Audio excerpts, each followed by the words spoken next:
Classes में आपका स्वागत है। मैं अपने YouTube चैनल के माध्यम से सभी बोर्ड्स के स्टूडेंट्स के लिए फिजिक्स पढ़ाता हूं। जैसा कि आप जानते हैं कि सभी बोर्ड्स की जो फिजिक्स है उसका जो सिलेबस है ऑलमोस्ट सेम है, तो मैं कोशिश करता हूं कि सभी बोर्ड्स के स्टूडेंट्स उससे लाभ उठा सकें।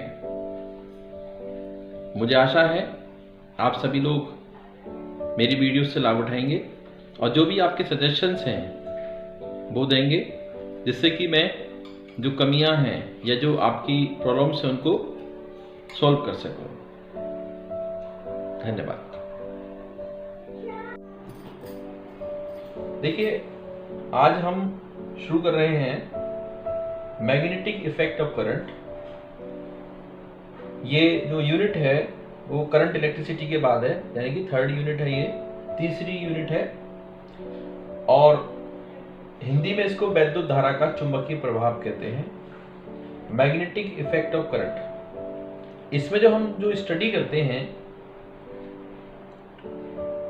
चुंबक की स्टडी करते हैं, चुंबकीय प्रभाव की, लेकिन चुंबकीय प्रभाव की वैद्युत धारा के कारण जो चुंबकीय क्षेत्र उत्पन्न होता है उसकी स्टडी करते हैं। अर्थात कि जो मैग्नेट है, मैग्नेट आर्टिफिशियल भी होती है और नेचुरल भी।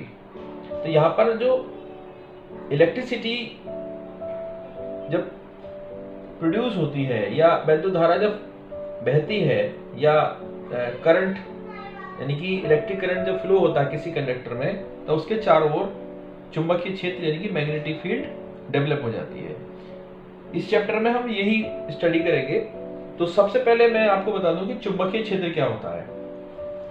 ये जो लिखा है मैंने यहाँ पर चुंबकीय क्षेत्र यानी कि मैग्नेटिक फील्ड। मैग्नेटिक फील्ड का मतलब है कि या तो किसी मैग्नेट के चारों ओर, जैसे मान लीजिए ये मैग्नेट है हमारे पास, ये नॉर्थ और ये साउथ, इसकी फील्ड लाइंस होंगी इसके चारों ओर, या फिर किसी धारावाही चालक यानी कि करंट कैरिंग कंडक्टर जिसमें करंट फ्लो हो रहा है उसके चारों ओर का एक ऐसा रीजन है, एक ऐसा क्षेत्र है जहां पर कोई भी मैग्नेटिक पार्टिकल या कोई हम चार्ज पार्टिकल लेकर के आते हैं और उस पर कोई फोर्स वो महसूस करता है, यानी कि उस पर कोई फोर्स लगता हो या वो है पार्टिकल एक फोर्स का अनुभव करता हो, उस क्षेत्र को हम चुंबकीय क्षेत्र कहते हैं यानी कि मैग्नेटिक फील्ड कहते हैं। इसकी जो डेफिनेशन है वो बुक में है, आप लोग बुक से देख सकते हैं, ठीक है ना। मैं इसको थोड़ा सा बस मैंने रफ डेफिनेशन बताई आप लोगों को। तो इस चुंबकीय क्षेत्र का मतलब है, मैग्नेटिक फील्ड का मतलब है कि ऐसा रीजन किसके चारों ओर, या तो मैग्नेट के चारों ओर या किसी धारावाही चालक के चारों ओर, धारावाही चालक यानी कि करंट कैरिंग कंडक्टर के चारों ओर, वह क्षेत्र जहां पर कोई चुंबकीय पार्टिकल यानी कि मैग्नेटिक पार्टिकल या कोई आवेश यानी कि चार्ज लाने पर वह एक फोर्स का अनुभव करता हो, यानी कि कोई उस पर फोर्स लगता हो या उसको फोर्स महसूस होता हो या फोर्स एक्सपीरियंस करता हो, तो वह क्षेत्र जो है मैग्नेटिक फील्ड कहलाती है। देखिए, अब यहाँ पर हमारे पास में जो सेकेंड टॉपिक है वो है ऑर्स्टर्ड एक्सपेरिमेंट। ऑर्स्टर्ड एक्सपेरिमेंट में देखिए, ऑर्स्टर्ड एक्सपेरिमेंट,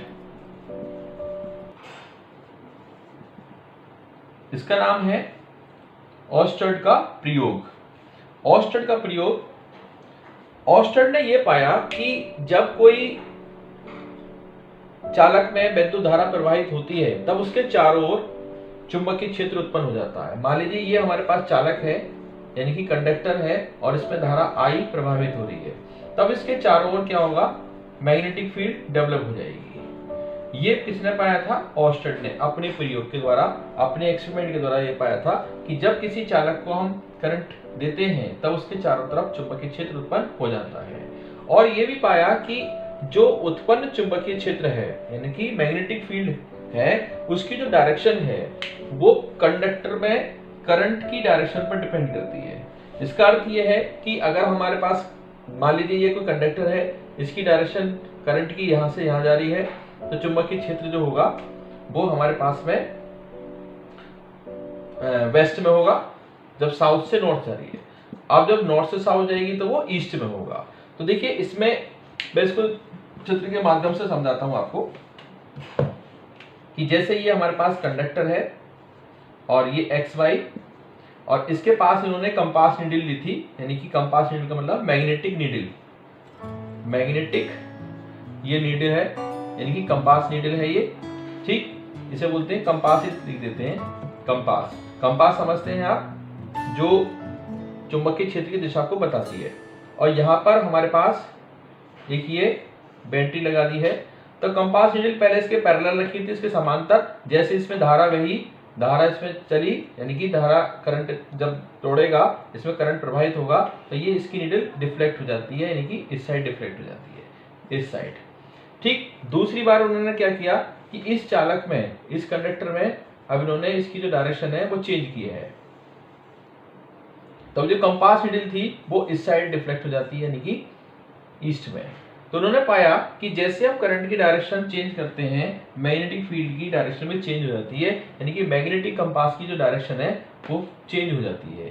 पहले वेस्ट जा रही थी, अब वो ईस्ट जा रही है। तो इस डायरेक्शन को नोट करने के लिए मैं बताता हूं आपको, एक स्नो रूल है, हम स्नो रूल की हेल्प से डायरेक्शन निकाल सकते हैं।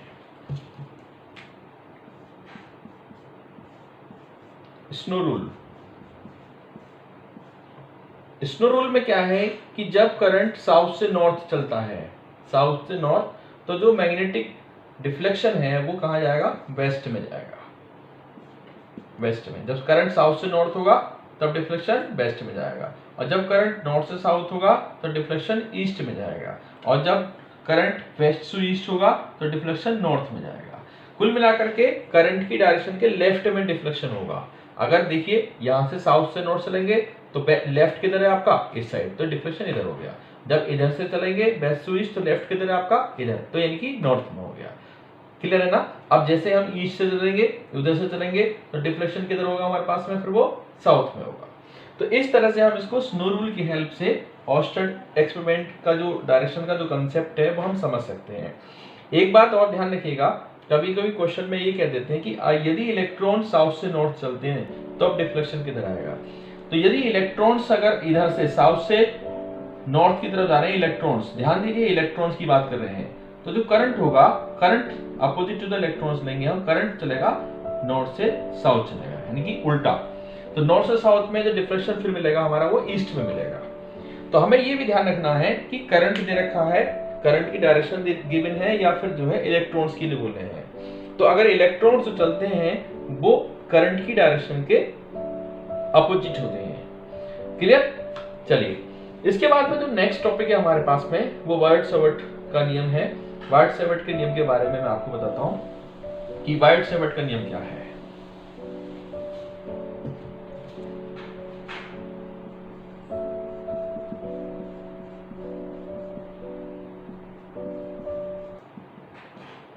वायट-सेवर्ट लॉ, जो हिंदी में इसे लिखते हैं, इसे लिखते हैं वायो सेवर्ट का नियम।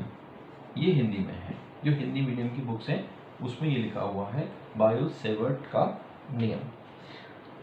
अब वायो सेवर्ट के नियम है और ऑस्टेड के नियम में क्या डिफरेंस है। ऑस्टेड ने ये पाया कि जब कोई कंडक्टर है और उसमें करंट, इलेक्ट्रिसिटी बह रही है, यानी कि इलेक्ट्रिक करंट फ्लो हो रहा है, तब उसके चारों ओर चुंबकीय क्षेत्र उत्पन्न हो जाता है, मैग्नेटिक फील्ड उत्पन्न हो जाती है, प्रोड्यूस हो जाती है। वायट-सेवर्ट ने ये बताया कि वो किन किन फैक्टर्स पर डिपेंड करती है, उसके कारक क्या हैं, वो कारक क्या है कि जिस पर ये जो मैग्नेटिक फील्ड है वो उन पर डिपेंड करती है। तो उन्होंने क्या किया कि एक ये कंडक्टर लिया है, मान लीजिए एक्स वाई कंडक्टर है, और इसमें करंट आई फ्लो हो रहा है, और इस कंडक्टर में एक छोटा सा एलिमेंट लिया है डीएल, ये डीएल है, और यहाँ पर हमारे पास ये पी पॉइंट है, ये ऑब्जर्वेशन पॉइंट है, और इसकी जो डिस्टेंस है यहाँ से यहाँ तक की वो आर है, और ये जो डीएल के साथ जो आर का एंगल है वो थीटा है। तो उन्होंने पाया जो मैग्नेटिक फील्ड होती है इस एलिमेंट की, मैग्नेटिक फील्ड डीवी, हम यहाँ पर मैग्नेटिक फील्ड को बी से रिप्रेजेंट करते हैं और इलेक्ट्रिक फील्ड को हम ई से रिप्रेजेंट करते हैं। ये ध्यान देना है, मैग्नेटिक फील्ड बी से और इलेक्ट्रिक फील्ड ई से। जब स्मॉल एलिमेंट की मैग्नेटिक फील्ड क्या होगी, डीवी, तो डीवी जो डायरेक्टली प्रोपोर्शनल होती है वो किसकी होती है, करंट के। जितना ज्यादा करंट फ्लो होगा उतनी ज्यादा मैग्नेटिक फील्ड डेवलप होगी, नंबर वन। उन्होंने पाया कि डीवी जो है डायरेक्टली प्रोपोर्शनल होती है डीएल के। जितना बड़ा वायर होगा उतनी ज्यादा मैग्नेटिक फील्ड होगी, ठीक है, यानी कि directly proportional to the length of the conductor. Number second, और ये पाया कि जो डीवी है वो साइन थीटा पर डिपेंड करती है। देखिए साइन थीटा यानी कि जो ऑब्जर्वेशन पॉइंट है वो इस डीएल के साथ में कितना एंगल फॉर्म कर रहा है उसका साइन, और जो डीवी है वो डिस्टेंस के इनवर्सली स्क्वायर की है। ये यहाँ पर डिस्टेंस का स्क्वायर है और उसके इनवर्सली है। हालांकि जितनी ज्यादा ये लगभग जो फील्ड्स होती हैं वो सभी इनवर्स स्क्वायर लॉ को भी करती हैं, तो यहाँ पर ये जो फील्ड है ये भी इनवर्स स्क्वायर लॉ को ओबे कर रहा है, यानी कि 1/r²। अब हम इनको सबको मिलाएंगे तब आएगा DV directly proportional to I DL sine theta upon r²। ये अब यहां से हम ये प्रोपोर्शन हटाएंगे, देखिए तो आ जाएगा निकल कर d V equal k I DL sine theta upon r², या के की जो वैल्यू होती है μ0/4π होती है I DL sine theta upon r²। अब देखिए जैसे कि हमने इलेक्ट्रिसिटी में पढ़ा था, इलेक्ट्रोस्टैटिक्स में पढ़ा था, वहां पर जो के होता था 1/4πε0 होता था और उसकी वैल्यू होती थी 9 × 10⁹। यहाँ पर जो हमारे पास में जो डायरेक्टली प्रोपोर्शनल ये प्रोपोर्शनलिटी कांस्टेंट है वो है μ0/4π और इसकी जो वैल्यू होती है 10⁻⁷ होती है एसआई में। और यहाँ जो μ0 है, जो वहाँ ε0 क्या होता था, परमेबिलिटी, ठीक है, यहाँ ये μ0 भी परमेबिलिटी होती है, लेकिन यहाँ जो μ0 परमेबिलिटी है वो मैग्नेटिक की है वहाँ पर, यानी कि मैग्नेटिक परमेबिलिटी है ऑफ द मीडियम या फ्री स्पेस। यहाँ पर फ्री स्पेस के लिए हम नोट लेते हैं, अगर म्यू आ जाएगा था, म्यू आता है यहाँ पर ओनली म्यू, तो वो हो जाएगी आपकी किसी भी मीडियम के लिए, और अगर μ0 है तो फ्री स्पेस के लिए आ जाएगी, यानी कि वायु और निर्वात के लिए आएगी μ0। तो यहाँ पर देखिएगा ये वैल्यू ये हमारे पास में वाट-सेवर्ट का लॉ है, और इस फॉर्मूले से हम बहुत सारे डेरिवेशंस कर सकते हैं। अगर हमें ये इससे न्यूमेरिकल्स भी कर सकते हैं जो इस पर बेस्ड न्यूमेरिकल्स हैं, और कई डेरिवेशंस हैं जो इसी फॉर्मूले से हम करते हैं। इसमें अगर हम वेक्टर फॉर्म की बात करें इसकी, देखिए इसकी वेक्टर फॉर्म की बात करें, dv इक्वल μ0/4π आई dl sign theta upon r², इसी फॉर्मूले में। तो हम r से मल्टीप्लाई करेंगे और r से हम डिवाइड करेंगे, तब dv आ जाएगा μ0/4π आई dl r sign theta upon r³। r से ऊपर मल्टीप्लाई किया है और r से नीचे हमने इसको डिवाइड किया है, तो r² से r की मल्टीप्लाई r³ हो गया, यहाँ पर dl × r हो गया। अब हमने पढ़ा था 11th क्लास में कि a b साइन थीटा जो होता है हमारे पास में वो होता है a क्रॉस b, तो हम इसको लिख सकते हैं कि dv वेक्टर इक्वल μ0/4π आई dl cross r upon r³। ये हमारा एक कह सकते हैं कि वेक्टर फॉर्म है वाट-सेवर्ट की, ठीक। यहाँ पर जो dl और r है, ये देख रहे हैं, ये dl और r के बीच ही तो एंगल है, इसलिए यहाँ पर dl क्रॉस r लिया गया है, यानी कि a क्रॉस b। क्लियर? तो ये हमारे पास में वाट-सेवर्ट का लॉ है। और इसके बाद हमारे पास जो नेक्स्ट टॉपिक है वो मैं बताता हूँ आपको, वो है magnetic field due to a current carrying straight conductor.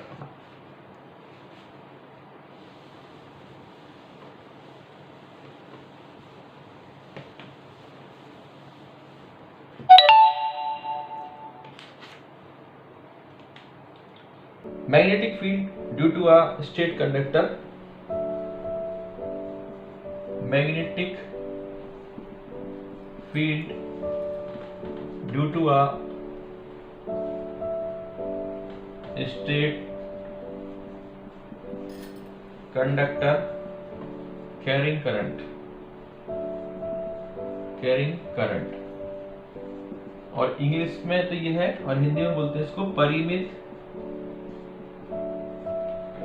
लंबाई के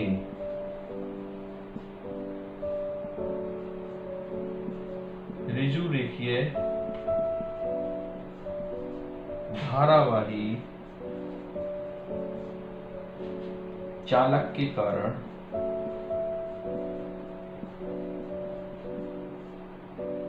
उत्पन्न चुंबकीय क्षेत्र।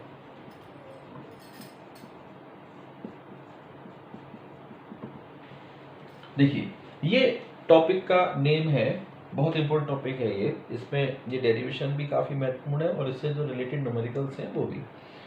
रिजु रेखे का मतलब है बिल्कुल सीधा, ठीक है, स्ट्रेट यहाँ पर। और धारावाही का मतलब है जिसमें करंट फ्लो होता हो, उसे धारावाही कंडक्टर कहते हैं, यानी कि करंट कैरिंग कंडक्टर। तो मैं ये हेडिंग समझ में आ गई होगी, टॉपिक का नाम आपको समझ में आ गया होगा। इसको हटा करके मैं टॉपिक का नाम हटा देता हूँ क्योंकि बोर्ड थोड़ा स्पेस कम है, और उसके बाद मैं सीधा सीधा आपको टॉपिक समझाता हूँ।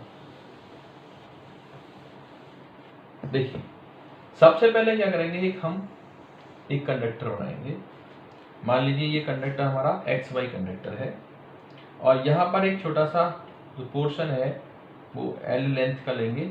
ये यहाँ से यहाँ तक की जो लेंथ है वो L है, ये वाली लेंथ यहाँ से यहाँ तक। मान लीजिए A पॉइंट है और ये B पॉइंट है।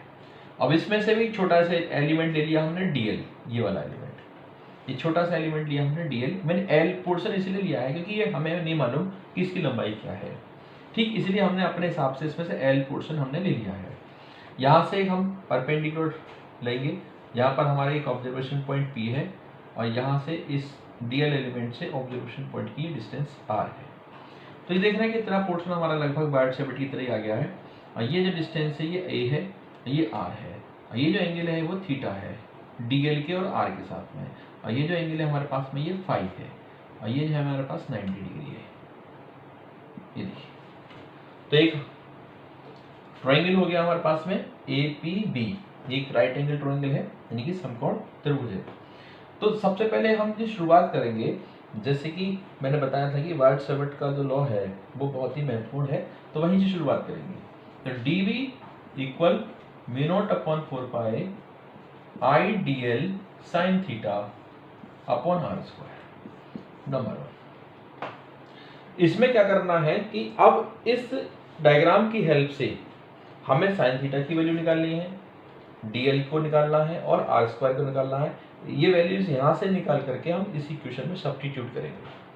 तो क्या करना है देखिएगा, सबसे पहले देखिएगा कि साइन थीटा की निकालने के लिए हमें थीटा प्लस 5 प्लस 90 इस ट्रायंगल में कितना होगा, ये 180 डिग्री। जैसे कि आप जानते हैं कि त्रिभुज के तीनों कोणों का योग 180 अंश होता है, इसलिए ये कोण और ये कोण 180 अंश होंगे, यानी कि इसके बाद में थीटा प्लस 5 कितना हो गया, 90 हो गया। तो यहाँ से थीटा की वैल्यू कितनी होगी, 90 माइनस 5 हो गया। देखिए अब यहाँ से निकालेंगे साइन थीटा, तो साइन थीटा कितना होगा, साइन 90 माइनस 5, इसका मतलब कितना हो गया, ये cos 5। इसका मतलब कि साइन थीटा की वैल्यू तो हम निकाल चुके हैं, कितनी आ गई, cos 5। अच्छा cos 5 कितना होता है, cos 5 होता है आधार बटे कर्ण, यानी कि बेस अपॉन हाइपोटेन्यूज। तो यहाँ जो बेस है, बेस देखेंगे कौन सा इसमें, A, यानी कि A है बेस। बेस वो होता है जहां से कोण बना हुआ होता है, तो ये होगा A अपॉन R। तो R की वैल्यू कितनी होगी, यहाँ से R की वैल्यू कितनी होगी, A sec 5, क्योंकि cos 5 जब नीचे जाएगा उसका जो रिवर्स हो जाएगा, जो उसका A अपॉन cos 5 करेंगे वो sec 5 हो जाएगा। और R² कितना हो जाएगा, A² sec² 5, ये R² हो गया। अब हमारे पास में R² भी आ गया साइन थीटा। अब DL बचा, अब हम क्या करेंगे, tan phi फॉर्मूला लगाएंगे। tan phi कितना होगा, L अपॉन A। देखिएगा L अपॉन A, कौन सा फॉर्मूला, लंब। हाँ देखिएगा, इसमें जो हमने tan phi लिया है वो है हमारे पास लंब बटे आधार, यानी कि परपेंडिकुलर अपॉन बेस, और L कितना हो गया, L A tan phi। इसको डिफरेंशिएट किया गया है, तो DL अपॉन D phi जो होगा A sec² 5, तो D phi इधर ले जाएंगे तो DL हो जाएगा A sec² 5 और D phi। इस तरह से ये सारी वैल्यूज हम इसमें पुट करेंगे क्वेश्चन नंबर 1 में, तो हो जाएगा dV इक्वल μ0/4 I, और DL के प्लेस पर होगा A sec² 5 और D phi, और यहाँ पर साइन थीटा के प्लेस पर cos 5 अपॉन, यहाँ R² के प्लेस पर A² sec² 5। इसके बाद में देखिएगा कि A sec² कैंसिल हो गया, A से A कैंसिल होगा, तो निकल के आएगा μ0/4 आई अपॉन ए और into cos five and D five, ये हो गया हमारे पास में डीवी। ये डीवी निकल के आया है एक छोटे से एलिमेंट के लिए, लेकिन हमें तो पूरे कंडक्टर का देखना है, यानी कि पूरे कंडक्टर की मैग्नेटिक फील्ड निकालनी है। तो हम क्या करेंगे, जैसे कि अभी हमने डायग्राम बनाया था कि देखिए यह ऑब्जर्वेशन पॉइंट है और ये हमारे पास ये एंगल होगा φ1 तो ये एंगल होगा φ2। तो इस पूरे कंडक्टर की हमें अगर मैग्नेटिक फील्ड निकालनी है तो -φ1 से +φ2 हम लिमिट लगाएंगे। तो जो बी डीवी तो इंटीग्रेट करेंगे -φ1 से और +φ2 तक लिमिट लगाएंगे और ये हो जाएगा हमारे पास में μ0/4π I upon A cos five and D five. इसके बाद यहाँ पर देखिएगा कि dv का इंटीग्रेशन होगा b और होगा यहाँ पर μ0/4π I अपॉन ए और यहाँ होगा cos फाइव का sin फाइव और लिमिट होगी यहाँ से -φ1 से +φ2 तक, यानी कि b होगा μ0/4π I upon a sin φ2 minus sin minus का φ1, ये हो गया यहाँ से μ0/4π I अपॉन ए और ये हो जाएगा sin φ2 प्लस sin φ1, क्योंकि आप जानते हैं कि sin माइनस थीटा जो होता है वो माइनस sin थीटा होता है, तो इसलिए माइनस माइनस प्लस हो जाएगा। अब इसको चाहो तो φ1 पहले लिख लीजिए, φ2 बाद में लिख लीजिए, ये भी कर सकते हैं। तो ये हमारे पास में एक एक्सप्रेशन निकल के आया है, रिजल्ट आया है ये, ठीक है, एक स्टेट कंडक्टर के द्वारा जो मैग्नेटिक फील्ड है उसके लिए। ये बहुत ही महत्वपूर्ण है, इससे रिलेटेड न्यूमेरिकल्स बहुत आते हैं, आते ही हैं लगभग एक ना एक न्यूमेरिकल्स में से। अब इसमें कंडीशंस हैं, केसेस हैं, जैसे केस नंबर 1 है कि यदि ये इनफाइनाइटली लॉन्ग हो, इसके दोनों ही सिरे अनंत जा रहे हो, यानी कि इन्फिनिटी पे जा रहे हो, तभी जो φ1 और φ2 है ये 90-90 हो जाएंगे, तब φ1 इक्वल लेंगे φ2 इक्वल्स टू 90 डिग्री। इस केस में जो b निकल के आएगा μ0/4π और I upon a sin 90 plus sin 90, ये तो ये जाएगा हमारे पास 90-90, ये 1 हो गया और ये 1 हो गया, यानी कि 2 हो गया, ये μ0/4π हो जाएगा 2I अपॉन a। ये आया हमारे पास फॉर्मूला जब ये कंडक्टर अनंत लंबाई का हो तब का है। और अगर हम इसमें एक केस दूसरा देखें कि ये कह रहे हैं कि केस नंबर 2 में कि ये जो ऑब्जर्वेशन पॉइंट है एक के यहाँ पर पास में, एक एंड के पास में और एक एंड इसका अनंत पर है, तब जो हमारे पास φ1 होगा वो तो 90 हो जाएगा और जो φ2 है हमारे पास में वो 0 होगा। इस केस में जो मैग्नेटिक फील्ड निकल के आएगी μ0/4π और यहाँ पर 2 की जगह I आएगा, ओनली I अपॉन a, क्यों, क्योंकि एक 90 होगा और एक 0 होगा, तो 90 की वैल्यू 1 हो गई और 0 की जो वैल्यू है वो 0 हो गई। तो मुझे उम्मीद है कि आप लोगों को ये समझ में आया होगा वीडियो, और आशा करता हूं कि आप अच्छी तरह से इसको और समझेंगे, कुछ इसमें अपने आप एफर्ट भी जोड़ेंगे और इससे रिलेटेड जो भी न्यूमेरिकल्स हैं उनको करेंगे। मैं भी कोशिश करूंगा कि इससे रिलेटेड हम कुछ न्यूमेरिकल्स आपके साथ में साझा करें, ठीक है। इसी आशा के साथ आप सभी का बहुत बहुत धन्यवाद।